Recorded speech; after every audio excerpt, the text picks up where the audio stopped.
প্রিয় ছাত্রছাত্রী, তোমরা সবাই কেমন আছো? আশা করি ভালো আছো। আবারও তোমাদের একটি নতুন গুরুত্বপূর্ণ 4 মার্কের প্রশ্নোত্তর নিয়ে আলোচনা করব আমি ইতিহাস বিষয়ের বাইরন স্যার। আজকে যে 4 নম্বরের প্রশ্নোত্তরটি আলোচনা করব, সেই প্রশ্নোত্তরটি তোমাদের 2025 ফার্স্ট ইউনিট টেস্ট, 2025 টেস্ট পরীক্ষা এবং 2026 সালের মাধ্যমিক পরীক্ষায় অত্যন্ত গুরুত্বপূর্ণ প্রশ্ন। প্রশ্নটি অবশ্যই তোমাদেরকে আলোচনা করে দেখে নিতে হবে স্যার কেন বলছেন যে গুরুত্বপূর্ণ। কেননা এই প্রশ্নটি এতটাই গুরুত্বপূর্ণ যে তোমাদেরকে আমি বলবো অবশ্যই তোমরা এই প্রশ্ন উত্তরটি ভালোভাবে প্রস্তুতি নিয়ে নাও। প্রশ্নটি কি? একটি আত্মজীবনী। সেই আত্মজীবনীটা কি? 70 বৎসর একটা আত্মজীবনী। এই 70 বৎসর আত্মকার লেখা, বিপিন চন্দ্র পালের লেখা। তার আগে আবার বলছি, তোমাদের মধ্যে এরকম অনেকে আছো যে মনে করো যে ইতিহাস মনে থাকে না, ইতিহাস পড়তে ভালো লাগে না, ইতিহাসে ভয় লাগে। আমি বলবো না, মনে রাখার কোনো কারণ নেই, ভয় পাওয়ার কোনো কারণ নেই। তোমরা যদি পড়াশোনায় একটু মনোযোগী হও তাহলে দেখবে বিষয়টা অতি সোজা, এবং যদি একটু মনোযোগ দিয়ে তোমরা পড়ো তাহলে দেখবে পড়াটা সুন্দরভাবে তোমাদের মনে থাকবে, এবং সেই পড়াটা আরও সহজভাবে মনে করিয়ে দিতে আমি তোমাদেরকে আজকে ভিডিওতে সুন্দর করে আলোচনা করে দেব। তো চলো আর কোনোভাবে আলোচনা না বাড়িয়ে আমরা সরাসরি আলোচনার মূল পর্বে চলে যাব। দেখে নেব স্ক্রিনে আমি তোমাদের কেমন করে বিষয়বস্তুটা আলোচনা করে দিচ্ছি। প্রশ্ন কি? ইতিহাসের উপাদান হিসাবে 70 বৎসরের গুরুত্ব। দেখো ভূমিকাতে কি বলেছি, 70 বৎসর বিপিনচন্দ্র পালের একটি আত্মজীবনীমূলক একটি রচনা। এইখানে তিনি ঊনবিংশ ও বিংশ শতকের ভারতীয় সমাজ, রাজনীতি, শিক্ষা ও সংস্কৃতির নানা দিক আলোচনা করেছেন। এটি কেবলমাত্র তার ব্যক্তিগত জীবন কাহিনী নয়, এটি সমগ্র ভারতবর্ষের তৎকালীন বিশেষ করে ঊনবিংশ ও বিংশ শতাব্দীর যে রাজনীতি, শিক্ষা, সমাজ, ধর্ম তার একটি বাস্তব প্রতিফলন। পরবর্তী পয়েন্ট কি আছে? 1 নম্বর, ঊনবিংশ শতাব্দীর সমাজ ও সংস্কৃতির প্রতিফলন। বিপিনচন্দ্র পাল তিনি তার এই গ্রন্থে বাংলার রীতিনীতি, কুসংস্কার, ধর্মীয় সংস্কার এবং বর্ণপ্রথার প্রভাব সম্পর্কে বিস্তারিতভাবে আলোচনা করেছেন। সামাজিক রীতিনীতি যদি আমি বলি, তৎকালীন আমাদের ভারতবর্ষের যে সামাজিক রীতিনীতিগুলো ছিল সেগুলো তিনি তুলে ধরেছেন।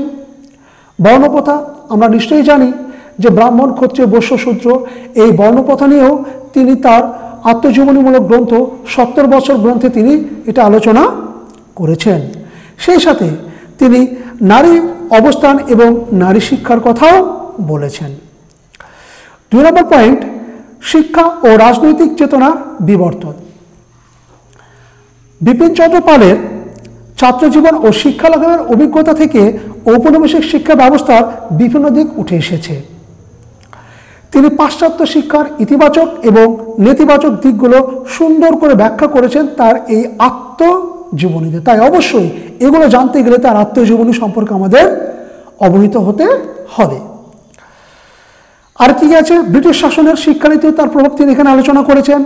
জাতীয়তাবাদী চেতনার বিকাশটাও তিনি আলোচনা করেছেন, এবং সংবাদপত্র ও লেখালেখির মাধ্যমে যে রাজনৈতিক চেতনা ছড়িয়ে দেওয়া যায় সেটাও কিন্তু তিনি তার এই আত্মজীবনীমূলক গ্রন্থে আলোচনা করেছেন।